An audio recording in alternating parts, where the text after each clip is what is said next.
अपने पास जो टॉपिक है वो सेल पोटेंशियल और इलेक्ट्रोमोटिव फोर्स ईएमएफ की अगर अपने बात करेंगे तो ये क्या चीज़ है, सेल पोटेंशियल या इलेक्ट्रोमोटिव फोर्स ईएमएफ क्या चीज़ है।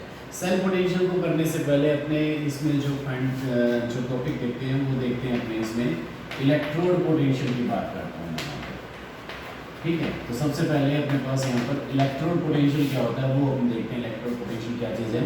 अपने कहें कि कोई भी जो इलेक्ट्रोड है, जैसे अपने पास ये कोई इलेक्ट्रोड है, मेटल का कोई इलेक्ट्रोड अपने दिया गया है।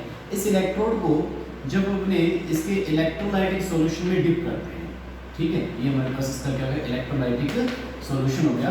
तो इस इलेक्ट्रोलाइटिक सॉल्यूशन में जब इस इलेक्ट्रोड को क्या किया जाएगा, डिप किया जाएगा, तो इसको डिप करने पर क्या होगा कि जहाँ जैसे इसको अपने डिप करेंगे तो डिप करते ही इसका जो जंक्शन है जहाँ पर इलेक्ट्रोड किसके साथ, इस इलेक्ट्रोलाइटिक सॉल्यूशन के साथ जहाँ पर टच कर रहा है, तो ये दोनों का आपने कह सकते हैं कि दोनों का मिक्सिंग जंक्शन हो गया, जहाँ पर ये दोनों क्या हो रहा है, आपस में एक दूसरे के साथ मिक्स हो रहे हैं। तो ये आपने कह सकते हैं इनका क्या है, मिक्सिंग जंक्शन है। ठीक है, तो इस मिक्सिंग जंक्शन पर क्या होगा कि एक यहाँ पर डबल लेयर की फॉर्मेशन हो जाएगी। ठीक है, जो इलेक्ट्रिकल डबल लेयर अपने पास यहाँ पर बन जाती है। इस इलेक्ट्रिकल डबल लेयर के वजह से इस कहाँ बनेगी इलेक्ट्रिकल डबल लेयर, अपने कह रहे हैं जहाँ इलेक्ट्रोड इस इलेक्ट्रोलाइटिक सॉल्यूशन में मिक्स होगा वहां पर क्या होगी, एक अपने पास इलेक्ट्रिकल डबल लेयर की क्या हो जाती है, फॉर्मेशन हो जाती है। ठीक है, एक इलेक्ट्रिकल डबल लेयर की यहाँ पर क्या हो जाती है, फॉर्मेशन हो जाती है। और इस इलेक्ट्रिकल डबल लेयर की फॉर्मेशन से क्या होगा कि यहाँ पर क्या है, पोटेंशियल बन जाएगा। इस जो जंक्शन है, जंक्शन पर क्या होगा, मेटल और सॉल्यूशन के बीच में क्या बन जाता है, जंक्शन, अपने पास पोटेंशियल डिफरेंस आ जाता है। किस के बीच में, अपने कह रहा हूँ मैं यहाँ पर मेटल और सॉल्यूशन के बीच में। तो मेटल और सॉल्यूशन के बीच में क्या बन जाता है, अपने पास पोटेंशियल जनरेट हो जाता है। और इस पोटेंशियल को अपने क्या नाम दे रहे हैं, कहाँ पर बन रहा है, ये इलेक्ट्रोड पर बन रहा है, इसलिए इसको अपने क्या नाम दे देते हैं, इलेक्ट्रोड पोटेंशियल इसको नाम दे दिया जाता है। ठीक है, तो यहाँ पर जो इलेक्ट्रिकल डबल लेयर की जो फॉर्मेशन हो रही है, इस इलेक्ट्रिकल डबल लेयर की फॉर्मेशन के कारण से यहाँ पर क्या होगा, एक पोटेंशियल बन जाएगा। और ये पोटेंशियल इलेक्ट्रोड पर बन रहा है, इसलिए इसको अपने इलेक्ट्रोड पोटेंशियल या हाफ सेल पोटेंशियल भी इसको अपने नाम दे सकते हैं। इलेक्ट्रोड पोटेंशियल बोल सकते हैं, या इसको अपने क्या नाम दिया जा सकता है, यहाँ पर हाफ सेल पोटेंशियल भी इसको नाम दिया जा सकता है। ठीक है, इलेक्ट्रोड पोटेंशियल या हाफ सेल पोटेंशियल। ठीक है, तो ये हो गया अपने पास इलेक्ट्रोड पोटेंशियल या हाफ सेल पोटेंशियल। दोबारा रिपीट कर देते हैं, इलेक्ट्रोड पोटेंशियल या हाफ सेल पोटेंशियल क्या है। आपने कहा कि जैसे ही इलेक्ट्रोड इस सॉल्यूशन में डिप होगा, तो जहां पर डिप हो रहा है तो वहां पर जो इनका जंक्शन है, मिक्सिंग जंक्शन है, इस मिक्सिंग जंक्शन पर क्या होगा, इलेक्ट्रिकल डबल लेयर फॉर्मेशन हो जाएगी। और इस इलेक्ट्रिकल डबल लेयर को ही अपने क्या बोलेंगे, इलेक्ट्रोड पोटेंशियल नाम दिया जाएगा। इसको इलेक्ट्रोड पोटेंशियल या इसको क्या नाम दे देते हैं, अपने हाफ सेल पोटेंशियल नाम दे दिया जाता है। ठीक है, क्लियर होगी चीज अपने पास। अब अपने बात करते हैं कि जो एक्चुअल में जो सेल होता है, उस सेल में इस टाइप के दो हाफ सेल होते हैं, ये एक हाफ सेल और ये दूसरा हाफ सेल।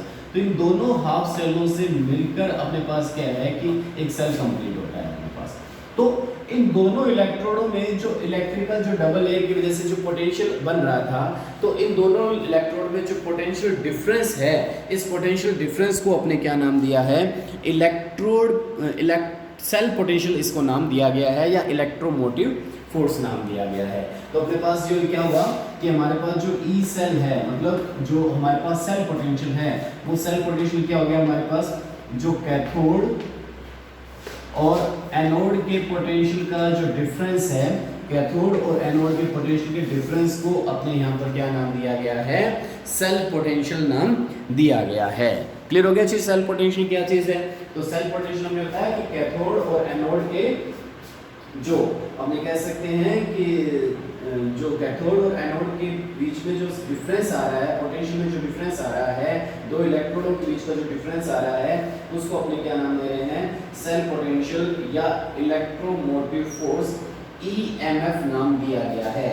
ठीक है, तो अपने पास यहाँ पर ये क्या चीज होगी, ईएमएफ। समझ में आ गया आपको ईएमएफ क्या चीज होती है। अब जो इलेक्ट्रोड पोटेंशियल है वो दो टाइप का हमारे पास हो सकता है, ऑक्सीडेशन इलेक्ट्रोड पोटेंशियल हो सकता है और रिडक्शन इलेक्ट्रोड पोटेंशियल भी अपने पास हो सकता है। ठीक है, तो आपने कहा कि इलेक्ट्रोड यहाँ पर दो हैं, तो दोनों पर दो टाइप के पोटेंशियल अपने बनेंगे। कौन कौन से बन जाएगा अपने पास? ऑक्सीडेशन पोटेंशियल और रिडक्शन पोटेंशियल बन सकता है। अब ऑक्सीडेशन पोटेंशियल कब बनता है और रिडक्शन पोटेंशियल कब बनता है, इसको अगर अपने देखा जाए कि कब अपने पास ऑक्सीडेशन पोटेंशियल बनेगा और कब रिडक्शन पोटेंशियल की फॉर्मेशन होगी। ठीक है, तो पहले मैं बात करता हूं यहां पर ऑक्सीडेशन पोटेंशियल की बात करता हूं मैं यहां पर। ऑक्सीडेशन पोटेंशियल कब बनेगा, तो अपने जैसे बात करते हैं कि जैसे कोई रोड है, जैसे अपने जिंक की रोड है, ठीक है, उसने क्या किया कि इलेक्ट्रॉन को लूज कर दिया। इलेक्ट्रॉन को लूज कर दिया, तो इलेक्ट्रॉन के लूज की वजह से इस पोटेंशियल को अपने जो नाम देंगे उसको क्या नाम देंगे, अपने ऑक्सीडेशन पोटेंशियल नाम दिया जाएगा। कोई जो मेटल रोड है वो क्या करती है, या जो इलेक्ट्रोड है वो जब इलेक्ट्रॉन को लूज करता है, तो इलेक्ट्रॉन के लूज की वजह से जो पोटेंशियल यहाँ पर बनेगा उसको अपने यहाँ पर नाम क्या देंगे, ऑक्सीडेशन पोटेंशियल नाम दिया जाएगा। इसी तरह से अपने बात करें यहाँ पर रिडक्शन पोटेंशियल की, अगर मैं बात करता हूँ तो रिडक्शन पोटेंशियल क्या चीज होगा,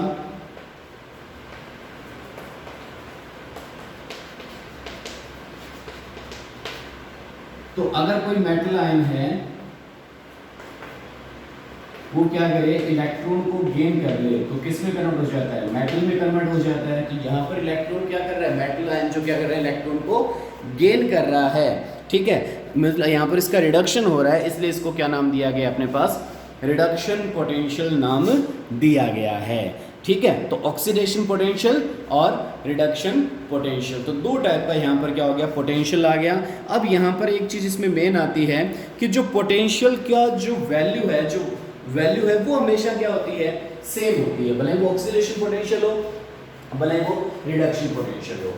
कैसे, अगर मैं बात करता हूँ यहाँ पर जिंक के लिए, अगर मैं बात करता हूँ जिंक के अगर ऑक्सीडेशन और रिडक्शन पोटेंशियल की अगर मैं बात करूँ, तो जिंक का जो रिडक्शन पोटेंशियल है, जिंक की अगर मैं बात करूं कि जिंक के अगर रिडक्शन पोटेंशियल की बात करें, अगर जिंक का अपने पास यहाँ पर रिडक्शन पोटेंशियल और जिंक का ऑक्सीडेशन पोटेंशियल, इन दोनों की वैल्यू बताता हूँ, तो इनकी जो वैल्यू है वो तो ये रहेगी 0.76 वोल्ट रहेगी, इनके अंदर कोई डिफरेंस नहीं है। इसकी जो वैल्यू है, इसका जो रिजल्ट है वो रिजल्ट कितना रहता है, 0.76 वोल्ट रहता है, लेकिन दोनों के साइन में चेंज आ जाता है। अगर अपने रिडक्शन पोटेंशियल की बात करें तो रिडक्शन पोटेंशियल इसका क्या आता है, नेगेटिव आता है, और ऑक्सीडेशन पोटेंशियल इसका क्या आता है, पॉजिटिव आता है।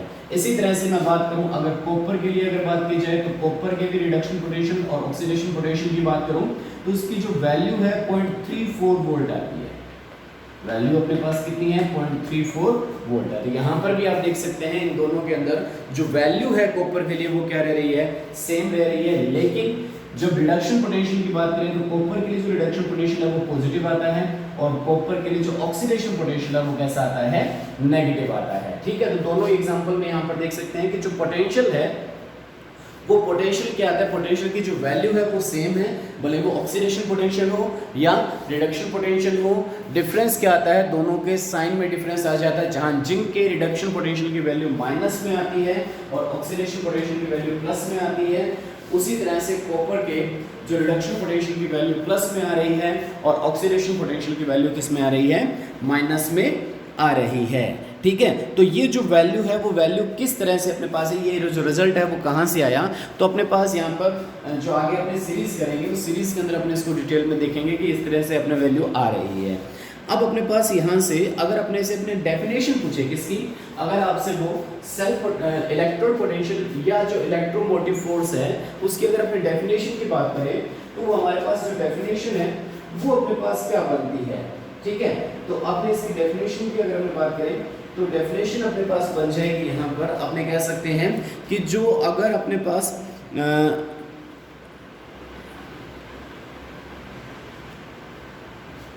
तो अपने पास जो सेल्फ पोटेंशियल की जो डेफिनेशन बनी वो डेफिनेशन क्या बन गई, difference in potential of two electrodes. ठीक है, when no current is flowing in the circuit. ठीक है, कब अपने कहते हैं कि जब सर्किट में करंट का फ्लो नहीं हो रहा है उस टाइम दो इलेक्ट्रोड के पोटेंशियल में जो डिफरेंस आता है उस डिफरेंस को अपने क्या बोलते हैं, इलेक्ट्रोमोटिव फोर्स नाम दिया जाता है, या इसको क्या नाम दिया जाता है, सेल पोटेंशियल नाम दिया जाता है। ये जो सेल पोटेंशियल है उस एनर्जी के इक्वल होता है जो यूनिट चार्ज को सेल में जो अपने सेल में सर्किट में फ्लो के लिए ज़रूरी होता है। ये जो सेल पोटेंशियल है वो सेल पोटेंशियल किसके इक्वल है, अपने कह सकते हैं उस एनर्जी के इक्वल होगा जो उस यूनिट चार्ज को सर्किट में फ्लो के लिए ज़रूरी होता है। ठीक है, उस एनर्जी के हमेशा क्या रहता है हमारे पास, इक्वल इसकी वैल्यू रहती है। ठीक है, तो ये हमारे पास हो गया सेल पोटेंशियल के अपने डिफरेंस की बात बता सकते हैं कि क्या होता है जब अपने सर्किट में करंट फ्लो नहीं करते हैं उस टाइम जो इन दोनों इलेक्ट्रोडों के बीच में डिफरेंस आता है एनोड और कैथोड के बीच में, उसको पोटेंशियल को अपने क्या नाम दिया जाता है, सेल पोटेंशियल इसको नाम दिया जाता है। तो अपने पास यहाँ पर जो ईएमएफ है वो ईएमएफ क्या कह सकते हैं कि अपने पास जो ईएमएफ अपने जो अभी जो बात की इसको इक्वल क्या हो जाए, ईएमएफ इक्वल आ जाएगा अपने पास, अपने कह सकते हैं इलेक्ट्रिकल वर्क डिवाइड बाय, अपने कह रहे हैं कि उस अपने कहा था कि किसके इक्वल है, जो इसमें जो फ्लो चार्ज है, ठीक है, फ्लोइंग चार्ज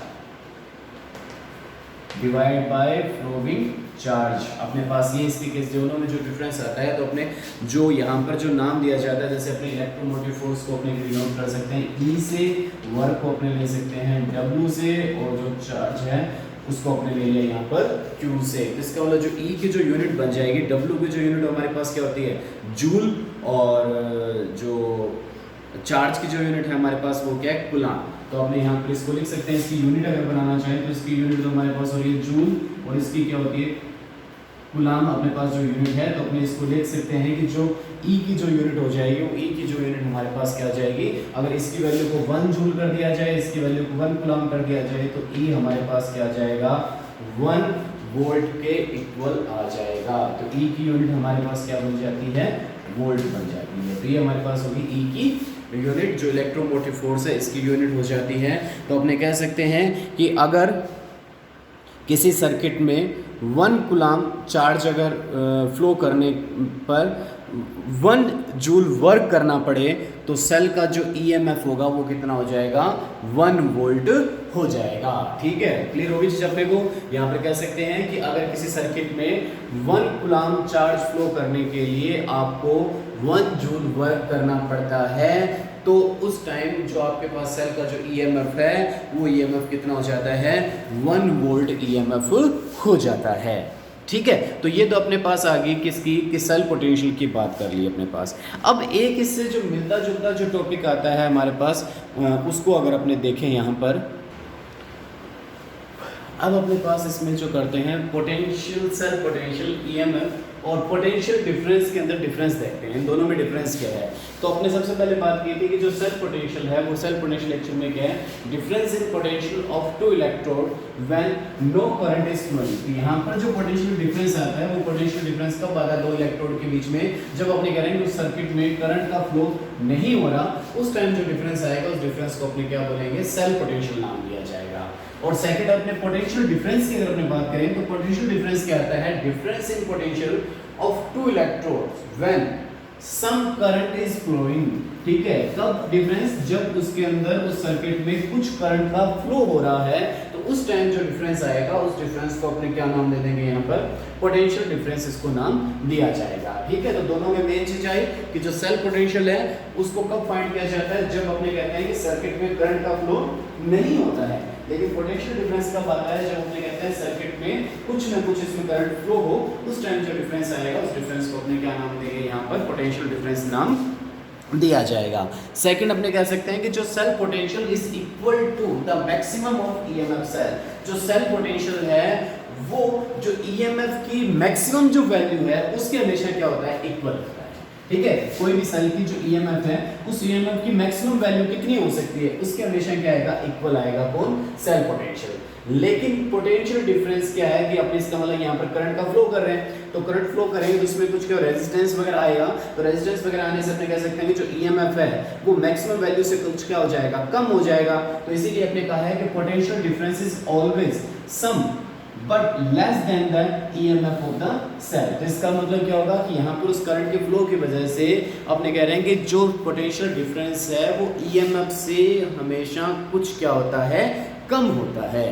ठीक है, नेक्स्ट चीज अपने कही कि जो पोटेंशियल डिफरेंस को अपने क्लोज सर्किट के अंदर अपने इसमें जब करंट फ्लो नहीं हो रहा उस टाइम अपने निकालना चाहते हैं, मतलब ओपन सर्किट के अंदर निकालना चाहते हैं, तो उसको किसकी हेल्प से फाइंड आउट किया जाता है, पोटेंशियोमीटर की हेल्प से इसको फाइंड आउट किया जाता है। जबकि यहाँ पर तो सर्किट क्या रहता है, क्लोज रहता है, तो इसका मतलब अपने इसको किसकी हेल्प से फाइंड आउट कर सकते हैं, वोल्ट मीटर की हेल्प से इसको क्या किया जा सकता है, फाइंड आउट किया जा सकता है। तो अब अगर अपने को ये पूछा जाए कि जो सेल पोटेंशियल है उस सेल पोटेंशियल को वोल्ट मीटर से क्यों नहीं फाइंड आउट कर सकते, तो अपने पता है कि वोल्ट मीटर क्लोज सर्किट में वर्क करता है, लेकिन सेल पोटेंशियल को अपने ओपन सर्किट में फाइंड आउट किया जाता है, इसलिए अपने इसको यहाँ पर फाइंड आउट नहीं किया जा सकता है। तो ये हमारे पास क्या हो गया, सेल पोटेंशियल और पोटेंशियल डिफरेंस दोनों में कुछ डिफरेंस की बात करें तो एग्जाम में आपको पर्टिकुलर आ सकता है, एग्जाम में पूछा जा सकता है कि किस तरह से दोनों में क्या आता है, डिफरेंस आता है। अब यहाँ पर एक एग्जांपल की अगर मैं बात करता हूँ, एक एग्जांपल अपने पास जो अपने डैनियल सेल की अपने बात की थी, उस डैनियल सेल का जो ईएमएफ होता है वो कितना होता है, 1.01 वोल्ट होता है।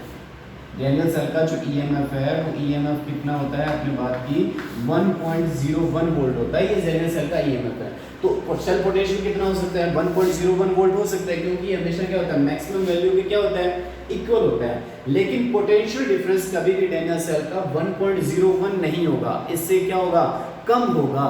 ठीक है, क्योंकि अपने डेफिनेशन में बात की है कि जब इसके अंदर करंट फ्लो करेंगे तो करंट फ्लो करने पर रेजिस्टेंस वगैरह आएगा, जिससे जो इसकी ईएमएफ की वैल्यू है वो क्या हो जाती है, कुछ कम हो जाती है। ठीक है, तो ये अपने को यहाँ पर एग्जाम के पॉइंट ऑफ व्यू से इन दोनों में डिफरेंस, या जनरली अपने को इन दोनों में डिफरेंस पता होना चाहिए। ठीक है, अब अपने पास जो टॉपिक है standard electrode potential. Electrode potential को अपने किससे डिनोट किया, ई से। जब स्टैंडर्ड इलेक्ट्रोड पोटेंशियल की बात कर देंगे तो इसको किससे डिनोट कर देंगे, अपने E0 से डिनोट कर दिया जाएगा। स्टैंडर्ड का मतलब क्या होगा कि जब अपने कह देते हैं कि जो टेम्परेचर है वो टेम्परेचर कितना हो जाए, 298 केल्विन अगर अपने पास क्या वो टेम्परेचर हो, मतलब कंडीशन स्टैंडर्ड लेकर चल रही है, और जो कंसेंट्रेशन है उस सेल के अंदर जो हमारे पास इलेक्ट्रोलाइटिक सोल्यूशन है, उस इलेक्ट्रोलाइटिक सोल्यूशन की जो कंसेंट्रेशन है वो मैं कितनी कर देता हूँ, 1 मोल पर लीटर कर देता हूँ। ठीक है, टेम्परेचर कितना कर दिया अपने पास यहाँ पर 298 केल्विन कर दिया, और जो कंसेंट्रेशन है वो कितनी कर दी, 1 मोल पर लीटर कर दी। तो आपने कहा कि electrode potential of half cell at 298 kelvin temperature when the concentration of the electrolytes is 1 mole per litre is called standard electrode potential. ठीक है, अब अपने बात करें कि यहाँ पर जैसे जो नॉर्मल इलेक्ट्रोड पोटेंशियल था वो दो टाइप का था, रिडक्शन इलेक्ट्रोड पोटेंशियल और ऑक्सीडेशन इलेक्ट्रोड पोटेंशियल और रिडक्शन इलेक्ट्रोड पोटेंशियल। तो इसी तरह से स्टैंडर्ड इलेक्ट्रोड पोटेंशियल भी दो टाइप का हो सकता है, स्टैंडर्ड रिडक्शन इलेक्ट्रोड पोटेंशियल और standard oxidation electrode potential.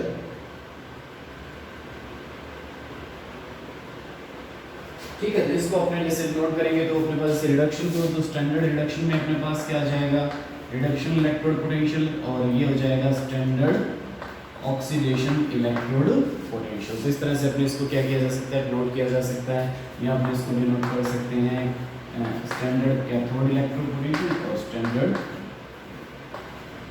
Anode electrode potential का जो डिफरेंस होगा उस डिफरेंस को अपने क्या नाम देंगे, E cell standard electrode potential, आप इसका नाम दे दिया जाएगा। तो ये अपने पास स्टैंडर्ड वैल्यू आ गई, किस तरह से जो स्टैंडर्ड वैल्यू को फाइंड आउट किया जाता है।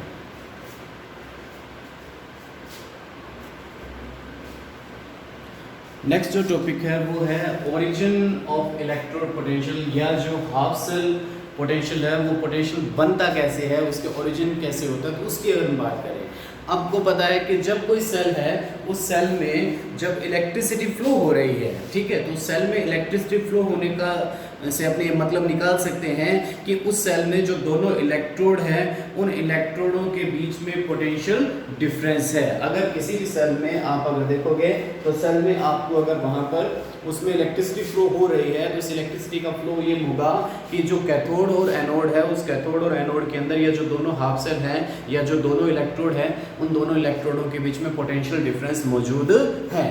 ठीक है, अगर पोटेंशियल डिफरेंस नहीं है तो उस सेल में इलेक्ट्रिसिटी का फ्लो नहीं होगा। ठीक है। तो अब अपने समझें कि ये जो इलेक्ट्रोड पोटेंशियल है वो इलेक्ट्रोड पोटेंशियल बनता कैसे है। तो इसको समझने के लिए अपने कोई भी एक रेडॉक्स रिएक्शन देख सकते हैं। अपने माने कि यहाँ पर कोई कॉपर इलेक्ट्रोड है, उस कॉपर इलेक्ट्रोड को उसके जो इलेक्ट्रोलाइट सॉल्यूशन के अंदर रखा जाए। जैसे मैं यहाँ पर ये बात कर रहा हूँ कि ये मेरे पास एक कॉपर का इलेक्ट्रोड है, ठीक है। इस कॉपर इलेक्ट्रोड को मैंने क्या किया, कॉपर के इलेक्ट्रोलाइटिक सॉल्यूशन में मैंने डिप कर दिया। तो जैसे मैंने कॉपर को कॉपर के इलेक्ट्रोलाइटिक सॉल्यूशन में डिप किया, कॉपर का इलेक्ट्रोड है और उसको डिप किस में किया, कॉपर सल्फेट के एक्वस सॉल्यूशन में हमने क्या कर दिया, डिप कर दिया। कोई भी एग्जांपल ले सकते हैं, जिंक का एग्जांपल ले सकते हैं, जिंक का इलेक्ट्रोड ले लिया जाए और जिंक सल्फेट के इलेक्ट्रोलाइटिक सॉल्यूशन में अपने इसको क्या कर दें, डिप कर दें। तो अगर अपने बात करूं कि अगर जो कॉपर आयन है, जो कॉपर आयन है, क्योंकि अपने पता है कि कोई भी मेटल है उस मेटल की टेंडेंसी होती है जैसे उसको इसके इलेक्ट्रोलाइटिक सॉल्यूशन में डिप किया जाता है या उसके वाटर में उसको डिप किया जाता है, तो वो क्या करता है, अपने पहले बात कर चुके हैं, वो इलेक्ट्रॉन को लूज करके किसकी फॉर्मेशन कर देता है, कैटायन की फॉर्मेशन कर देता है। तो यहाँ पर जो कॉपर है वो कॉपर क्या बना देगा, कॉपर कैटायन की फॉर्मेशन कर देगा। तो ये जो कॉपर कैटायन है वो कॉपर कैटायन इलेक्ट्रोड से टकराए और उसमें कोई केमिकल चेंज नहीं हो।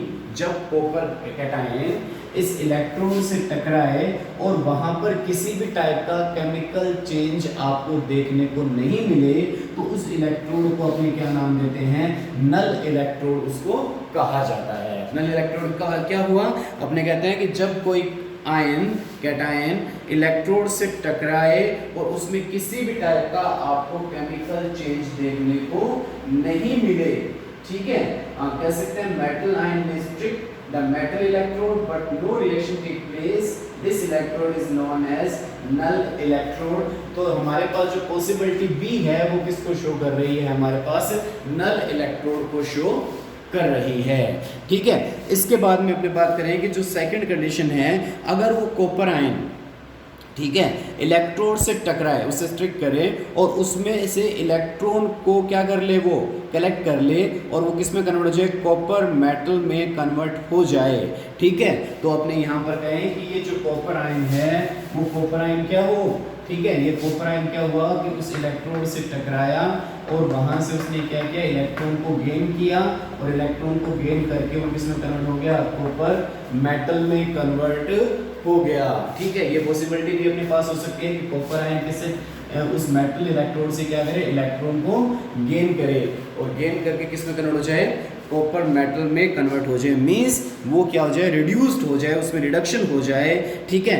थर्ड कंडीशन क्या हो सकती है हमारे पास, थर्ड कंडीशन हो सकती है कि अगर वो कॉपर जो एटम है वो इलेक्ट्रोड से इलेक्ट्रॉन को अपने पास क्या करे कि कॉपर एटम इलेक्ट्रोड पर इलेक्ट्रॉन क्या कर दे, लूज कर दे और किस में कन्वर्ट हो जाए, वो कॉपर आयन में कन्वर्ट हो जाए, कि वो कॉपर क्या करे, वो इस टाइप की कंडीशन हो उसके अंदर।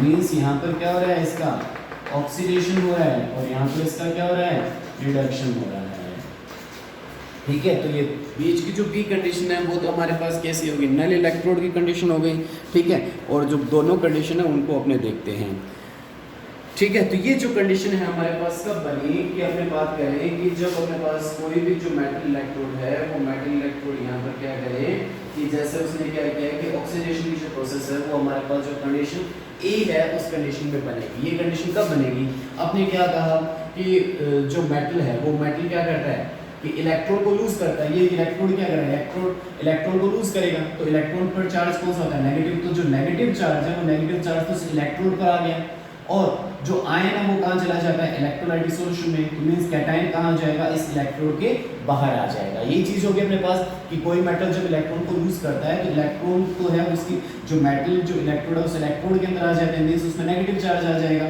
और वो जो कैटायन को जो लूज करेगा, जो आयन को लूज करेगा वो इलेक्ट्रोलाइटिक सॉल्यूशन में आ जाए, मींस उनकी जो वहां पर जो वैल्यू है, जो कंसंट्रेशन है वो बढ़ जाएगी, तो बाहर चार्ज कौन सा आ जाएगा, पॉजिटिव आ जाएगा। तो इस तरह से हमारे पास क्या बन जाएगा, एनोड की फॉर्मेशन हो जाएगी या यहाँ पर ऑक्सीडेशन इलेक्ट्रोड पोटेंशियल जनरेट होगा। यहाँ पर अगर अपने बात करें तो यहाँ पर क्या हुआ कि जो इलेक्ट्रॉन लूज किए थे वो इलेक्ट्रॉन लूज किए हुए जो आयन मेटल है वो क्या कर दे, गेन कर ले।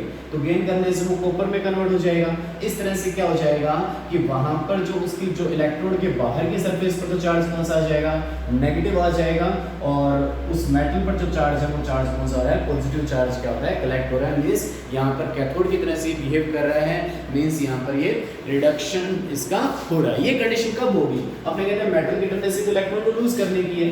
ये कंडीशन कब होगी, जब ये बाहर से कनेक्ट है और बाहर से इसके पास क्या है, इलेक्ट्रॉन अंदर की तरफ आ रहा है। और यहाँ पर क्या होता है कि ये इलेक्ट्रॉन को क्या करना स्टार्ट कर देगा, इलेक्ट्रॉन को लूज करना क्या कर देता है, स्टार्ट कर देता है। तो अब अगर कोई मेटल है, उस मेटल में अगर उसके ऑक्सीडाइज होने की जो टेंडेंसी है वो टेंडेंसी ज़्यादा है, तो वो क्या करता है, इजीली इलेक्ट्रॉन को क्या कर देगा, लूज कर देगा। और इलेक्ट्रॉन लूज करके जो मेटल आयन की फॉर्म में क्या हो जाता है, सॉल्यूशन में चला जाता है। ठीक है, जैसे अपने कंडीशन ए की बात कर रहे हैं।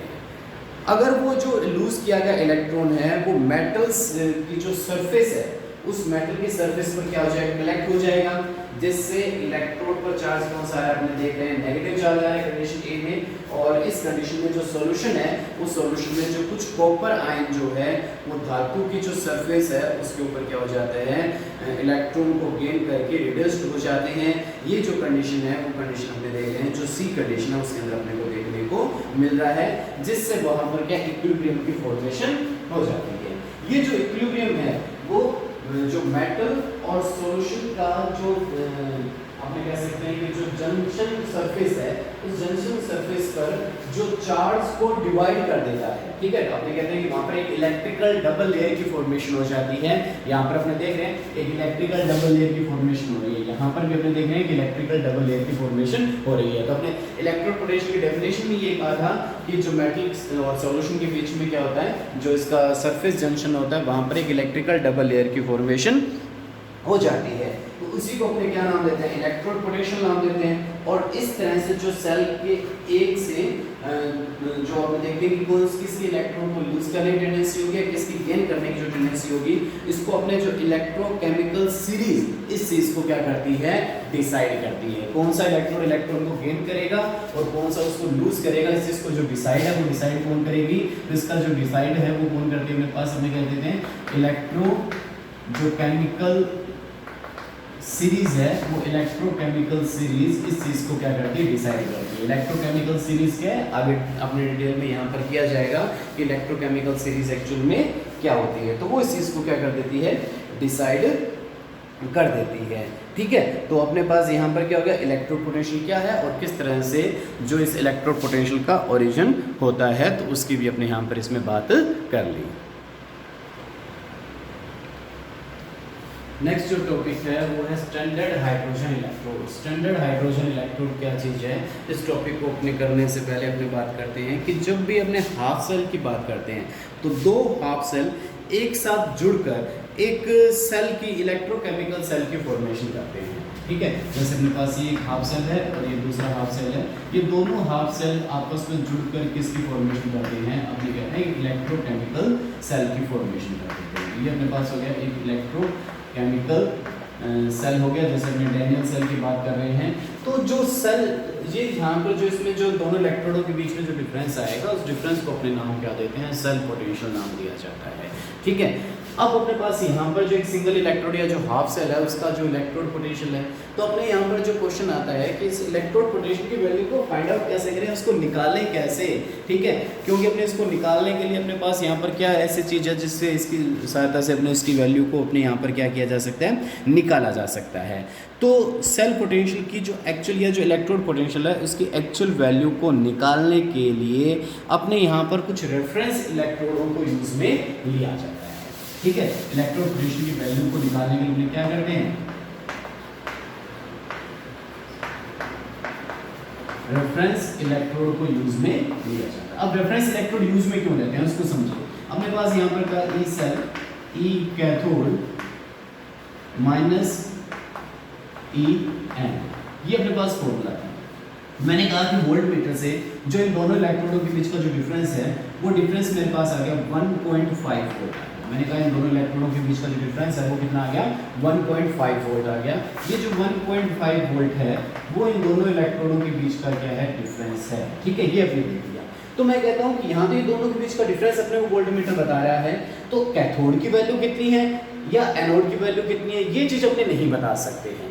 इसको बताने का अपने पास तरीका ये है कि अगर यहाँ से कैथोड और एनोड में से मेरे को किसी एक इलेक्ट्रोड के इलेक्ट्रोड पोटेंशियल की वैल्यू पता हो तो मैं क्या कर सकता हूँ, इजीली दूसरे इलेक्ट्रोड की वैल्यू को मैं यहाँ पर फाइंड आउट कर सकता हूँ। जैसे मेरे को यहाँ पर क्या करना हो, मेरे को यहाँ पर जैसे इसकी वैल्यू को कैथोड की वैल्यू को इसकी वैल्यू को फाइंड करना हो, तो कैथोड की वैल्यू मैं फाइंड कैसे करूँगा, मेरे पास यहाँ पर जिसका फॉर्मूला बन जाएगा वो फॉर्मूला क्या बन जाएगा, आपने इसकी वैल्यू को फाइंड करना है, ठीक है, कैथोड की वैल्यू को फाइंड करना है, तो अपने क्या कर देंगे 1.5, ठीक है, में से माइनस क्या कर देंगे जो एनोड की जो वैल्यू है इसको अपने यहाँ पर या जैसे अपने डैनियल सेल का एग्जांपल ले लेता हूँ। डैनियल सेल के एग्जांपल में मेरे पास जो सेल पोटेंशियल है वो 1.01 वोल्ट आता है, ठीक है, ये वैल्यू आ गई। और मेरे पास जो कैथोड है वो कैथोड की फॉर्म में कौन होता है, डैनियल सेल को अगर मैं पूरी तरह से देखा जाए तो डैनियल सेल हमारे पास ये था कि जो copper plus zinc ion plus ये था हमारे पास। तो वहाँ पर जो सेल पोटेंशियल है, जैसे मैंने ये कॉपर की अगर मैं बात करता हूँ तो कॉपर के रिडक्शन पोटेंशियल की जो वैल्यू आती है वो 0.34 वोल्ट आती है, और जिंक के जो रिडक्शन पोटेंशियल की जो वैल्यू है वो अपने पास कितनी आती है -6 वोल्ट आती है। ये चीज दोनों की वैल्यू है। तो मेरे पास क्या है कि अगर मैं ये वैल्यू मेरे पास गिवन ना हो, ये वैल्यू मेरे पास गिवन ना हो और मैं इसकी वैल्यू को अगर फाइंड आउट करना चाहूँ तो मैं इसको फाइंड आउट कैसे करूँगा, जैसे हमने देखा कि यहाँ पर कैथोड की फॉर्म में तो अपने पास कौन होगा, कॉपर होगा, और एनोड की फॉर्म में कौन होगा, जिंक होगा। ये चीज़ होगी हमारे पास यहाँ पर, ठीक है। एक चीज़ ध्यान रखनी है कि जब भी अपने निकालेंगे तो हमारी जो पूरी टेबल है, जो पूरा ये चैप्टर है वो रिडक्शन पोटेंशियल पर बेस्ड है, तो आपको जो वैल्यू दी होगी वो रिडक्शन पोटेंशियल की वैल्यू उसमें गिवन होगी। तो मेरे पास यहाँ पर कहा कि ये मेरे पास चीज़ होगी, और मेरे पास कहा कि जो इसकी जो वैल्यू है वो कितनी है 1.01 वोल्ट है।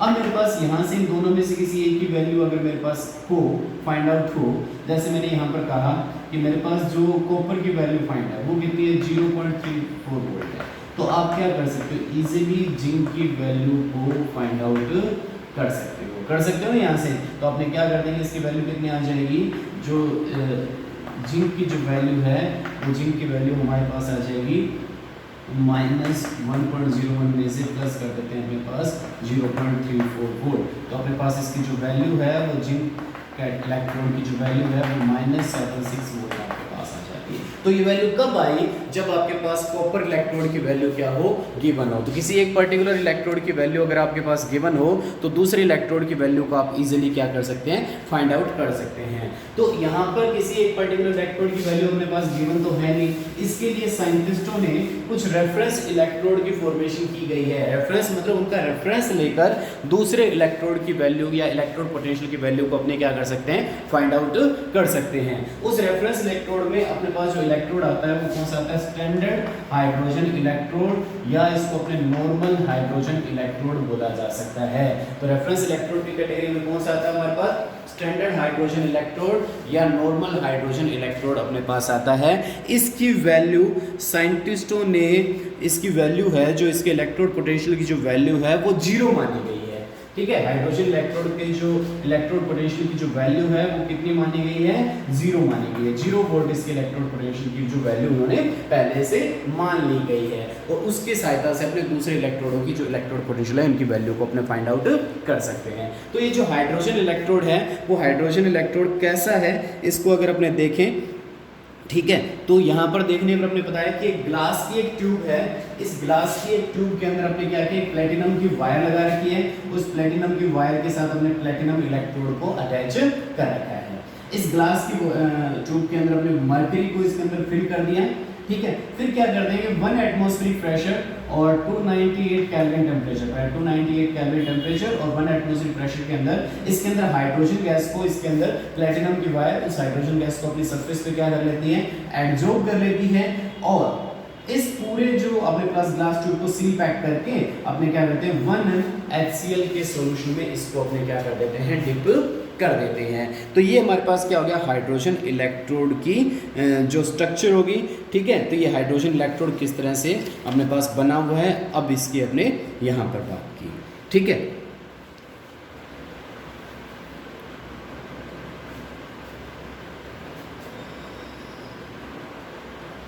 तो आपने कहा कि जैसे इस हाइड्रोजन गैस जो प्लेटिनम के सरफेस पे एब्जॉर्ब होगी तो जो इलेक्ट्रोलाइटिक सॉल्यूशन है वो क्या हो जाएगा, आयनाइज हो जाएगा, H पॉजिटिव होती है। यहाँ पर जो हाइड्रोजन गैस है वो हाइड्रोजन गैस इलेक्ट्रॉन यूज करके हाइड्रोजन आयन में कन्वर्ट हो सकती है। मीन्स यहाँ पर इसका क्या हो सकता है, ऑक्सीडेशन हो सकता है, या जो हाइड्रोजन आयन है वो इलेक्ट्रॉन को गेन करके हाइड्रोजन गैस में कन्वर्ट हो जाए। मीन्स इसका क्या हो सकता है, रिडक्शन भी हो सकता है। तो इस हाइड्रोजन इलेक्ट्रोड में ऑक्सीडेशन भी पॉसिबल है और इस हाइड्रोजन इलेक्ट्रोड में रिडक्शन भी पॉसिबल है, ठीक है। तो अगर इसको रिप्रेजेंट करूं, मैंने कहा इसकी जो वैल्यू है वो 0 मानी गई है। तो ये किसकी सरफेस पे एडजॉर्ब है, हाइड्रोजन गैस जो है वो अपने कहते हैं प्लेटिनम की सरफेस पे एडजॉर्ब है।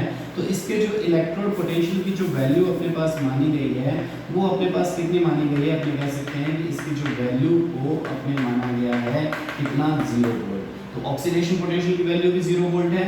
इसी तरह से इसके अगर रिडक्शन पोटेंशियल की वैल्यू को भी अगर मैं देखता हूँ तो रिडक्शन पोटेंशियल की वैल्यू को भी अपने कितना माना गया है, इसको 0 ही माना गया है। तो दोनों ही कंडीशन में, भले इसके ऑक्सीडेशन पोटेंशियल की बात कर लें या इसके रिडक्शन पोटेंशियल की बात कर लें, दोनों ही वैल्यू अपनी कितनी दी गई है, साइंटिस्टों ने अपनी तरफ से इसको 0 मान लिया गया है, ठीक है। तो ये इसके हाइड्रोजन इलेक्ट्रोड की जो वैल्यू होगी, किस तरह से हाइड्रोजन इलेक्ट्रोड अपने पास वर्क करता है, या अपने पास इसकी जो वैल्यू किस तरह है। तो एग्जाम में इसकी स्ट्रक्चर पूछी जा सकती है।